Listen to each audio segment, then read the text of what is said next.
Apple has announced it's fixing some faulty MacBook keyboards on the house.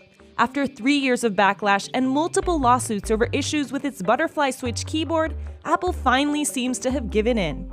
Users with newer MacBook and MacBook Pro models complained about unresponsive or sticky keys and letters or characters that would repeat unexpectedly when typing. In 2015, Apple switched from the traditional scissor mechanism to a butterfly switch keyboard that debuted on its 12-inch Retina MacBook.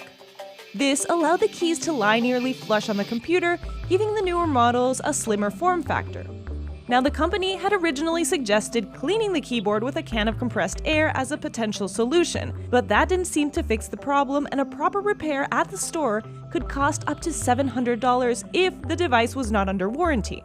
Apple published the news of the free repairs on Friday, stating that the type of service will be determined after the keyboard is examined and may involve the replacement of one or more keys or the whole keyboard of eligible models with the butterfly keyboard. These include all laptops released by Apple since 2015.